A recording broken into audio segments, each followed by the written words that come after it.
Yan yung example ko sa inyo na bobo talaga. Sa Bisaya, sa gani, ng bubo gani. Oh, ay. Pero sa kuan, sa Bisaya slang, sa ang bubo. Oplok. Kita niyo naman ako kung paano ako maging emotional. Hindi pa ako umaabot doon. I'm just stating a fact that really kulang-kulang yung brain cells ng mga taong nagsasalita para sa administration. No, I'm not angry. I'm just stating a matter of fact. Hindi ako emotional. Nakita niyo naman ako kung paano ako maging emotional. Hindi pa ako umaabot doon. I'm just stating a fact that really kulang-kulang yung brain cells ng mga taong nagsasalita para sa administration. Parang diversionary tactics mo lang yung statement mo na ikaw ang frontrunner sa 2028 election na gusto kang pabagsakin ng administration. Oh, of course not. So, let's just say na diversionary tactic ko yung yung presidential elections for 2028. Hypothetically, ganun yon. So, lumipat tayo sa ibang rason kung bakit nila ako atakihin. What they are doing is what is called political scapegoating. Kapag walang nangyayari sa administrasyon mo at walang ginagawa yung principal o yung presidente, ang gagawin nila is magtuturo ng ibang tao. Kapag merong question sa kawalan ng ginagawa ng administrasyon, ang gagawin nila ay magtuturo sa ibang tao para nawawala yung tanong at para nagugulo ang mga tao. That is a classic political scapegoating. Example of which is noong lumabas yung tanong sa blanco sa national budget natin. Mainit na ang tanong, bakit may blanks sa national budget? We are operating on an unconstitutional budget. Anong nangyari? Nagkaroon ng extraordinary rendition kay dating Pangulong Rodrigo Duterte.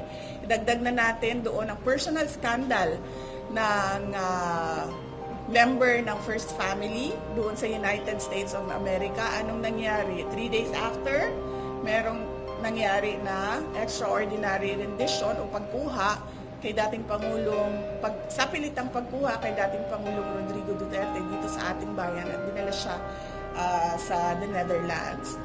Noong sumabog ang People's Initiative, yung kagustuhan nila na i-amenda ang konstitusyon para mapahaba yung kanilang mga termino at para burahin ang opisina ng Vice President at lumipat tayo sa parliamentary form of government kung saan Prime Minister lang ang ini-elect at hindi siya by popular vote, by members of parliament only. Anong ginawa nila? Nag-file sila ng impeachment dahil mainit na yung mga tao. Doon nagsimula yung we are not for sale. So, that is political scapegoating. Yung wala kang ginagawa, so magtuturo ka na lang ng ibang tao para makalimutan yung kawalan ng proyekto, kawalan ng programa, kawalan ng kaayusan sa ating bansa. So, assuming hindi totoo yung sa presidential election sa 2028, klaro naman sa timeline kung paano nila ginagawa yung pag-atake ng kanilang political opponents para makalimutan ang kanilang mga kabalbalan. question right. Sinabi ng Malacanang na kung tulood daw official business ang mga biyahe sa ibang bansa, obligasyon mo daw na magpaliwanag sa bayan kung ano yung naging accomplishment mo dito at kung sino yung nakasama mo sa biyahe at sino-sino rin ang umasa sa biyahe. Opo, yan yung example ko sa inyo na bobo talaga. 'Di ba? Hindi nga official business yung... Kasi...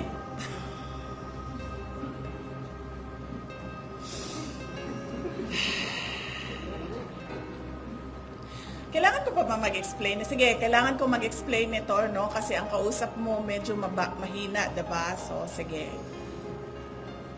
Kapag gumagamit ka ng pera ng gobyerno, yan yung official business. Kapag hindi mo ginagamit yung pera ng gobyerno, mag-leave ka at yan yung personal. Okay? Kapag gumagamit ka ng pera ng gobyerno, official business yan, kailangan mo mag-report. Magsabit ng report. Kapag kapag personal siya at walang gamit ng pera ng gobyerno, hindi mo kailangan mag-report. So, ganun lang yan simple na kailangan ko pa i-explain.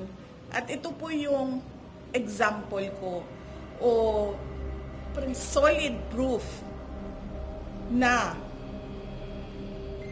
ano ba ibang term ng bobo? Pero yung mas magandang term ng bobo. Iba pa. Ano daw? Sa Bisaya, sa gani, ng bugo gani. Ay. Pero sa kuan, sa Bisaya slang, sa ang bugo. Oplok. Mas worse man na sa bobo eh. Yung medyo maganda pakinggan, pero nagsasabi ka pa rin na bobo. Ha? Slow? Slow kasi hindi siya bobo eh. Slow. Siya hina lang, no? Anong pag iba? Bobo na lang.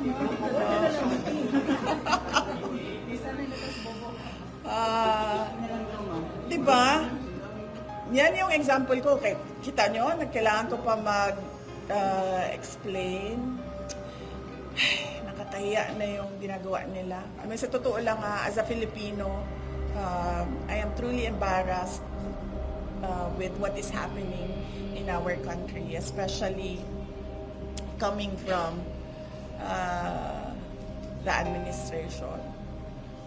Last two questions, VP. Yes, Ma'am Aileen, please. VP,